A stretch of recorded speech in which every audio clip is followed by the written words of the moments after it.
Hello, everyone. This is Anupama Malik from IIT Delhi, and I also represent my company called Vizara Technologies.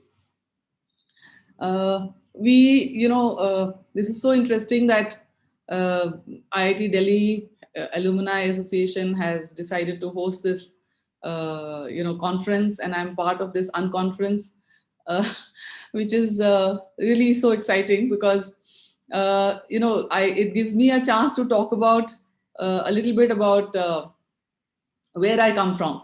So there is, I actually was part of, I was actually part of, when I was young, I was very, very interested in archaeology.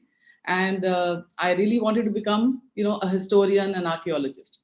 Then subsequently, life takes its own turns. I ended up doing my PhD at IIT Delhi and became a scientist.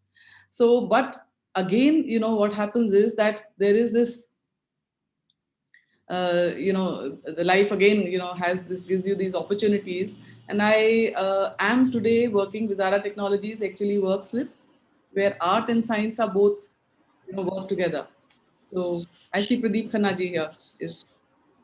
I was actually there, but you see, the administrator and I was talking without realizing that nobody's hearing me. Uh, Okay. and I must send a message across to the administrator to make me a host for all these. But please continue, Anupma. I actually just thought anyway. So what I was trying to say was that there has been such an interesting today, if you really look at it, art and science, unless you put multiple disciplines together, so and you work at cross disciplines, I don't think we learn as much. I can be a scientist and keep doing science. There can be a social scientist who can keep working towards art, archaeology, history, but when you work together, there is the excitement is just multiplied, and there is so much more to do. So while I will go on and explain to you when I'm talking of something like history, heritage, and science together, let me tell you something very interesting that we did very recently. I think in the new normal, what has happened is students are sitting at home; they are not going to college, but people have completed their graduation, post graduation, finished their PhD, and the convocations which happen, which actually celebrate this achievement.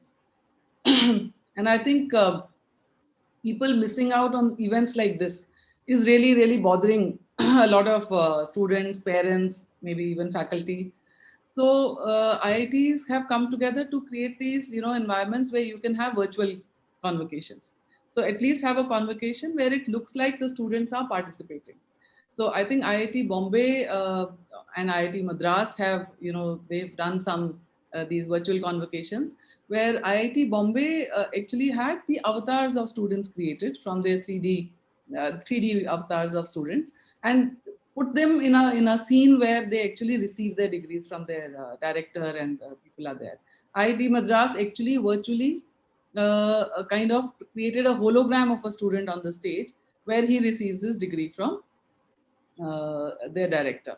So, and we worked with IIT Jodhpur, and this is so exciting because IIT Jodhpur said we want to do something, how IITs are, we want to go one step further. And we actually created a complete 360-degree immersive environment of the auditorium where the convocation is normally held, and we streamed it live. While we were doing that, we also ensured that the guests, like you had a chief guest, Professor Hinton, who's sitting in Toronto. There is the chief guest is also the chairman of board of governors. He's in Mumbai. They remotely joined, and we presented them. We showed them in inside this 360 environment.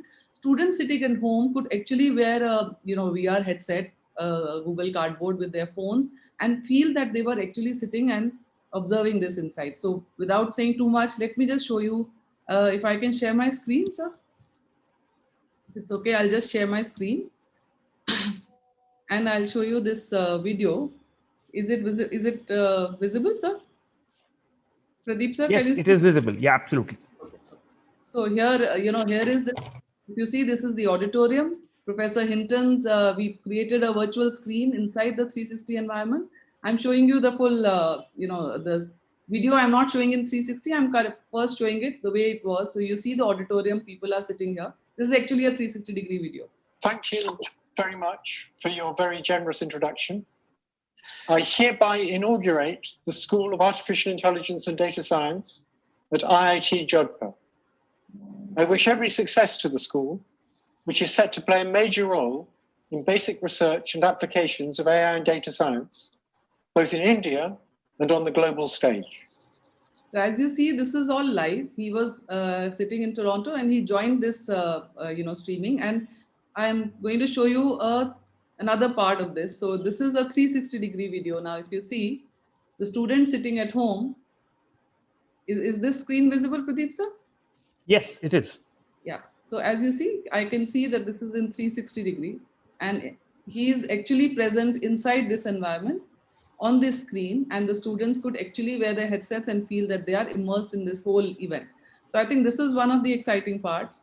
Another part I'll show you is that there was oath taking happens every year with students physically present. Now that they could not be physically present, we created 3D avatars of these students, and their avatars actually were then put into this 3D live environment, and there was a oath taken by them virtually. So you can see this here.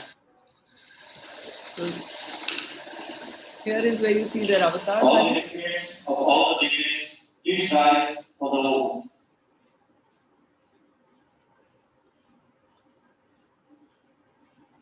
I pledge that I shall be scrupulously honest with every thought, word, and deed, and in the discharge of my duties. So Pradeep, so as you see here, you can see that these people standing here on my screen, they are actually the 3D avatars of the students. They were placed virtually in this environment, and while the students attending this convocation actually saw as if these people were virtually there. So I think the possibilities of these are so immense, so amazing. And what we also tried to do was that since every student will go home and they will not have a memory, maybe they can see on YouTube, but they are themselves, if they were to be there, we actually had them say a few words or do some namaskar, and when their names were announced, those videos were placed virtually in this environment. Plus, we created a little scene for them for their home. So I'm going to show you an AR app which we've created. I'm just going to. 2020 Chairman Board of Governors Gold Medal for the graduating student with best all-round performance among students of all BTech programs of the class of 2020 goes to Suman Yu. So can you see this? 2020 Chairman Board of Governors Gold Medal for the graduating Now, student. I need to log out, Anupama, purely because I've got another session that is just about starting. Okay. So I leave it for you to wind this up. Sure. So I Thank just you very much. 5 minutes. Thank you so much, sir. Thank you very much. So carrying on, I'm going to stop sharing, for a while, and to tell you about, the other thing which is quite exciting in today's world, which is, where I was talking of art and science, that you have your heritage, which is 5,000 years ago. You have technology, which is like so current, so cutting edge. And India, I think, is standing at the verge of really being one of the most innovative countries in the world, because we really have a government supporting things like Startup India, So they are supporting innovation. They are encouraging people to come forward and innovate. Now, with the technologies like AR, VR, and mixed reality, we really have a chance today to be able to preserve our heritage using these technologies, digitally document them, then present them in so many exciting ways. So I actually have a little a small presentation which I'd like to share. I'm just going to share the screen again, and there is a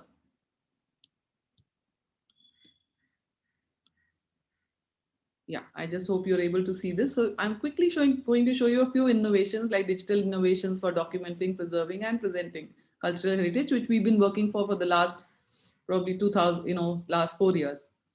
So many of these experiences are, going to be working on actual monuments, the monuments. So we are looking at preserving tangible and intangible heritage, but focusing for the time being on monuments and complexes.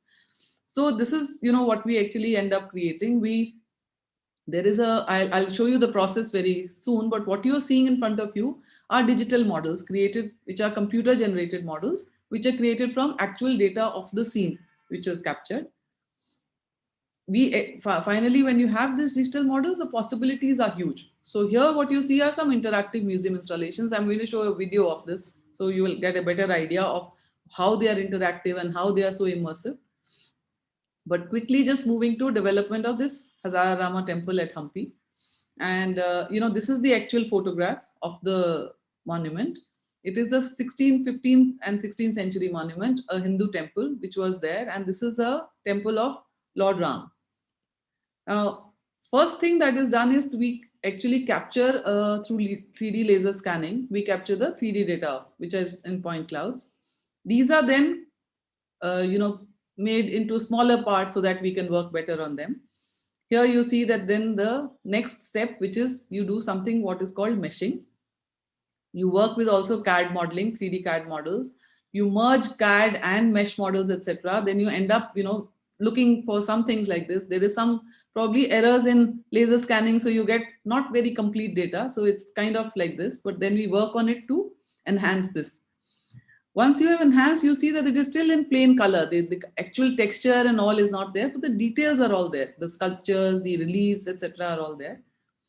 So once you have this, then you start doing what is called texturing. So you also have high res imaging data, which is captured from the sites. And then you work towards creating realistic, virtual structures and virtual models. And then, of course, you combine the various parts of the whole complex that we have with us and end up creating these virtual models, which are very realistic, true scale, actually captured from site. And then we create these interactive walkthroughs.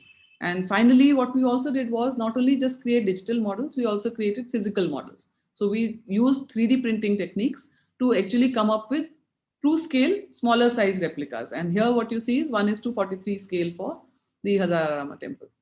And then it was placed in a kiosk. This kiosk has screens behind, it has projectors, and it has got, interactive ways of users actually interacting with it. To actually show this, I would really like to show you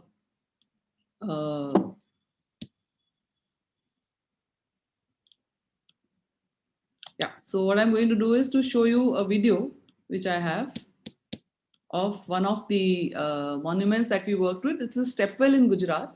This is a 11th century monument. And you'll find that we were able to do many things, like you had a game controller by which the user can actually interact with the physical model. We also had a synchronized show where you have water being filled up in the well, and the simulation was done on the physical model, and as well as you could see the simulation in the screen behind, which is where you can have a virtual walkthroughs, etc. also. So I'm just going to show you this video.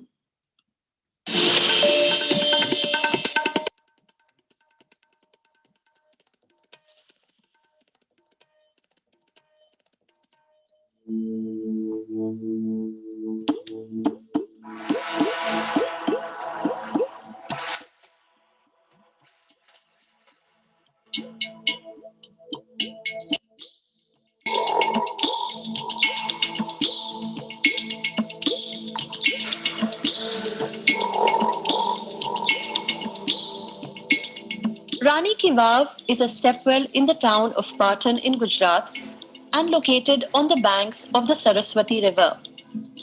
The finest example of its kind and designed as an inverted temple,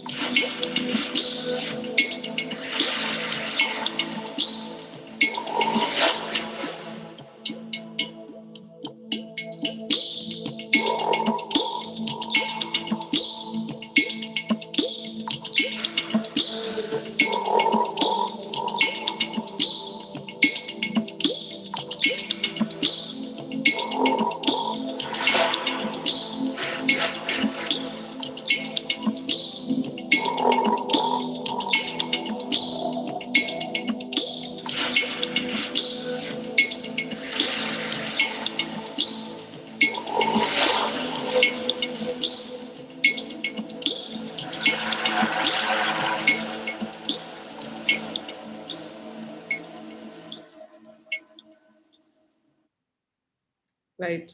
So I'm going to stop sharing my screen. And so these are, some of the things you can always go on the YouTube channel and see of Izara Technologies and see more. But, coming from another aspect that I was talking of the 3D printed models, I actually kept one replica to just show here. So what you see here is the stone chariot of Hampi. And this is a true scale replica. This is 3D printed. It's created from the same pipeline that I just showed in my presentation. And what you can see is that there is actually, the details of it are very clear, but I think the lighting is a little problem here. So maybe you can see that, there are these. Okay, I should probably keep it here. Yeah. So this is the true scale replica. You can, because the 3D laser scanning was done, you can even see inside, and there is a statue of Garud, right inside. So what we also do is a little bit of digital conjectures, which is possible through, when you're doing digitizing and digital models or 3D printed models.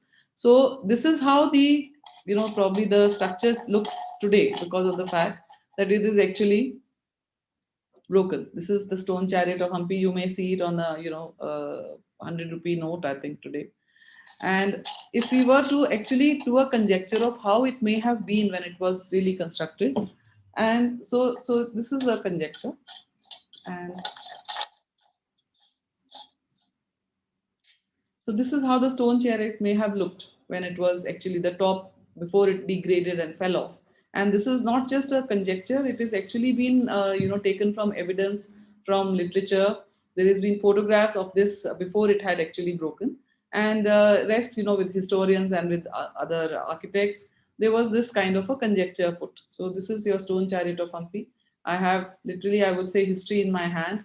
If I have a replica like this in my house, it is actually a representative of, one of the Hampi most beautiful structures in Hampi that you have in your house. So I think I would like to sign off now. I have taken a lot of time from maybe an extra time also from IIT Delhi Alumni Association. So thank you very much for giving me this opportunity, and hope to connect again.